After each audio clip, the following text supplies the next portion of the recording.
Good evening, everyone. Welcome to the regular session of the Acton Agua Dulce Unified School District Board of Trustees meeting of September 24th, 2020. We will reconvene the meeting at 7:33 p.m. When conducting the district's business, we will communicate clearly and concisely with a respect for the time of others. We will listen objectively, carefully considering the opinions of others. We'll understand the counterproductive effects of disruptive, demeaning, and intimidating behaviors.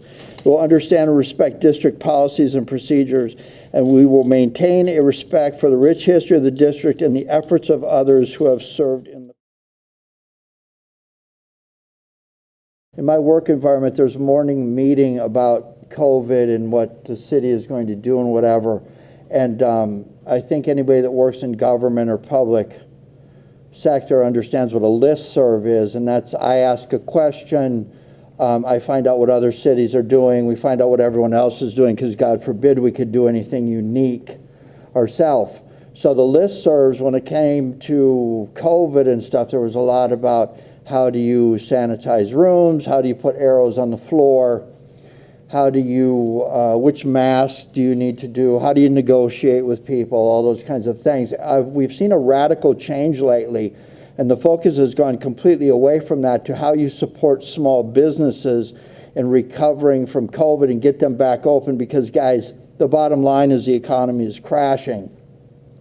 So, when it comes to what we do here at the school district, our teachers and our staff were dealt a lot of moving parts coming together very quickly. And in a union environment, an organized environment, things are negotiated. And sometimes people are adjusting to things. They actually would like to be able to make themselves measurable and to understand what it is that's expected and how it's going to benefit kids. And sometimes that's a slow process. You want to remember that we started this off being good at putting kids in classrooms. Now, as we got away from that, it was devastating to the district. We have had a drop in ADA that's been devastating. There are funding considerations coming on with charters and that type of thing. So I'm telling you that not only has this COVID thing been devastating to the regional economy in terms of businesses, but also the state, federal, and international economies. So it's time to focus back up and get on the business of getting back in the classroom. I personally am not that interested in hybrid this or hybrid that. I like to see the kids in the classrooms, and I think I've said this before, teachers are really good at taking a group of kids and figuring out how to move them along with the most gifted one and the one that's having a struggle today getting it, but we'll get it tomorrow. And that's where our strength is, that's where our brand is, and I think we're going to recuperate well. Now, every once in a while, you'll hear some things about, well, somebody didn't have the information they need. I need to tell you that in a negotiated association environment, you don't put all the cards on the table and tell everybody what everyone is doing. And some things need to be negotiated. And I will tell you that we've been through the worst of that. There are going to be some things that need to be negotiated when we come back to the table and get closer to the classroom. And my expectation and belief is that the staff that educates kids and those that support those that educate kids are going to look ahead, kind of see what's coming, and work with staff to make those happen quickly. One of the dismaying things that I've heard in the community is under my presidency of all presidencies, that there's been some issue with transparency. If you really believe that, find my address and come and see me at my front door, because I'd really like to talk to you about that. Short of that, I'm very happy with the way things are moving along. I'm seeing promise that we're going to be back in the classroom. The fact that we're going to be starting to compete in sports and other things, I'd like to see the arts and other things moved along. I've heard some rumors, some positive rumors in the public, believe that or not, that there's going to be some of the arts and things are going to start showing up online and things like that. So I'm really, really happy about that. I'm seeing positive movement that we're going to be back in the classroom, and thanks, staff, for everything you're doing. We're going to get you back in there, and everybody's going to be happy again, and we're going to do what we do. Thank you.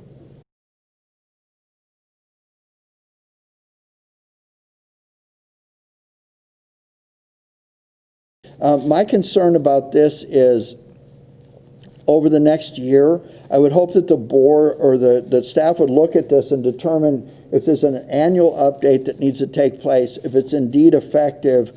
I'm looking at a dollar amount price here. It appears to be about a 1.5 ADA. And so if 1.5 students get some value out of this, it's a wash. But if we're going to invest in these programs, especially when it comes time where we need them, and I think there was a time that we needed this, like right now, we didn't anticipate this coming. It's been a tool for some people. I think it works well if people are incarcerated and need the district to support their education. I think if people have temporary health issues, that's one thing of doing it, but I think swinging into homeschooling to support people that are affected by COVID and economics and things like that, we want to make sure that we have the best program out there and the most updated program. That's the comment I have. Does anyone else have a comment on item E, Apex Learning quote? Okay, I'm going to pick back up on this. And remember, this is not a debate, and we've gone past the days of board members trying to convince each other of something. We are in a very unique situation. I am not interested in why someone can't not get their kid to school or whether or not they're this or that. This Apex Learning program, you have the capacity to take your entire curriculum. The district is still, you're still a student of the district. The district receives funding, and the district is actually offering its customers a means of doing this. I think the demand is set by the customer. I'm not in a position to force people to go here or go there, but I think there is a demand for it. And what I'm saying is, if there is a demand for it, especially right now during this COVID thing, we don't know people's personal situation, their financial situation, their ability to get in a car and drive, their medical condition, whether they're injured or what. My concern is that if we are offering this, that this is a program that is completely functional, and that if we're going to continue to use it, that the update for the program considers is accurate. I don't want to see it lag and find out that we're 2 or 3 years behind in an update. That's the point I was making tonight.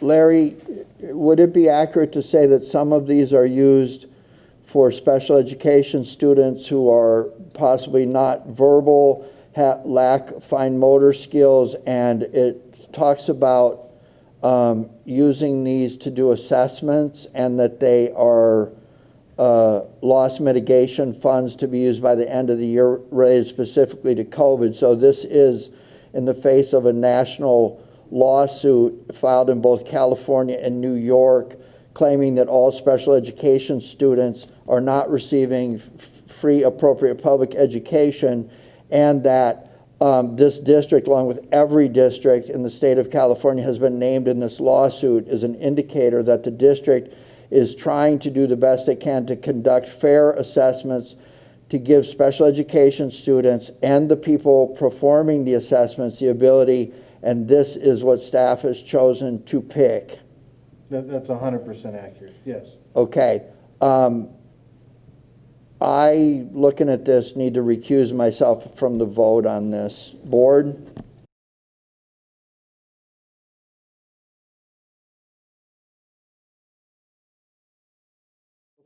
Before I call to question, I have comment. I want to make it very clear that for some reason we need to update policies constantly. We need to expand definitions. We need to have laws. We need to have all types of things. The district has always had board policies regarding harassment. Board policy is the equivalent of, you do not drive down Antelope Valley Freeway at 100 miles an hour. If I'm the only one not doing that, that's probably a miracle today. But nonetheless, the speed limit is 65. So the board policy says this is the policy. Now, some people may think that you just get on the board and you just do whatever you want, and there's a wave of a hand, and as long as you get 2 votes with you, you're good to go.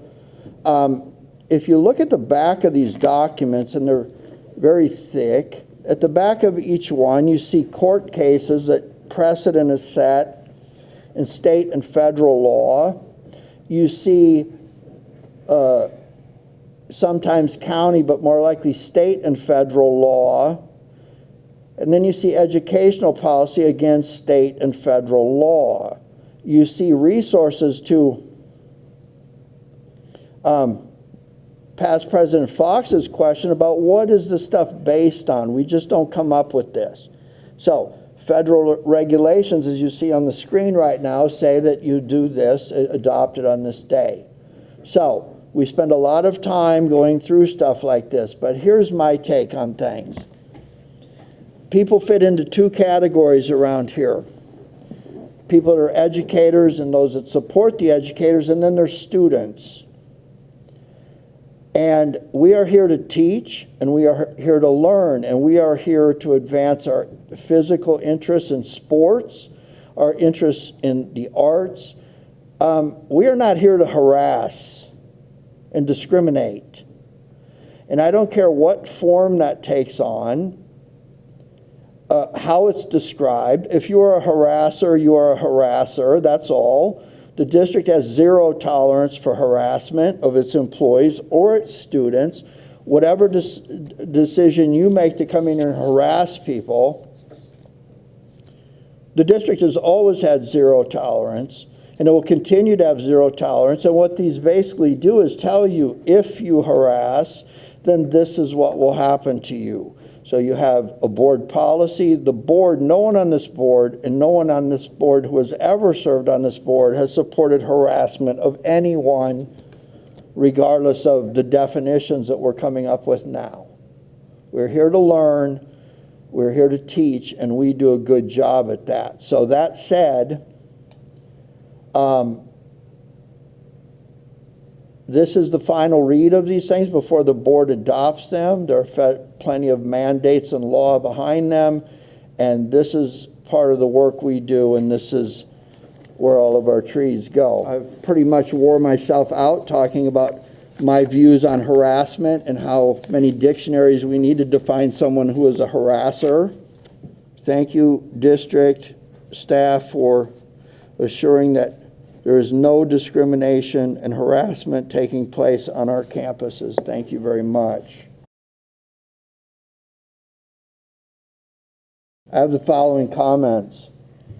This plan, this learning continuity plan, basically says that we will shut your schools down. We'll make it where students cannot attend classrooms.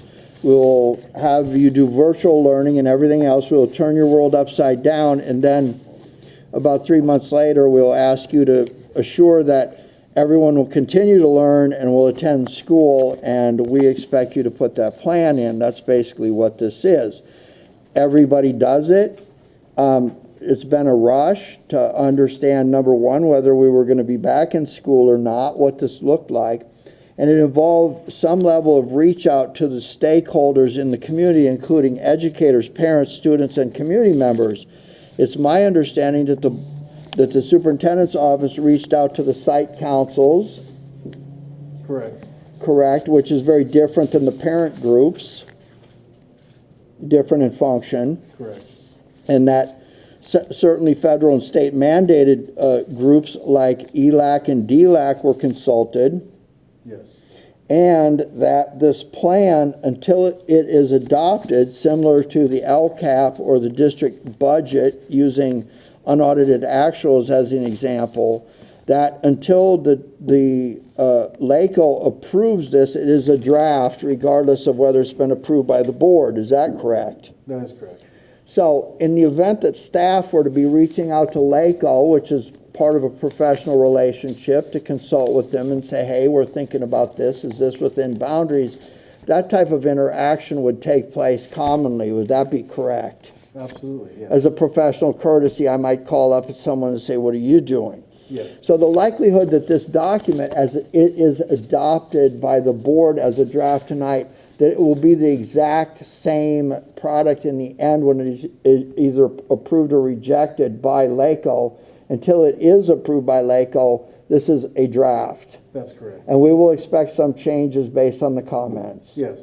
All right. Do you anticipate that there's going to be egregious changes where the plan will be rejected, or that they'll say, no, that's just not within educational norms? I do not expect that. Good, thank you. There's a reason I ask these questions. Sometimes I already know the answers. And on behalf of the board, staff, thank you for the challenges you've had. Thank you for working hard. Mr. Sal, you captured it perfectly. This is an example of more work that has to be done in a very short period of time, and everyone coming together to do that. So just yet one more thing that makes Yolanda McCauley irreplaceable in the district. Correct. So maybe we should add Yolanda McCauley Day onto future agenda items. Well, we do have a couple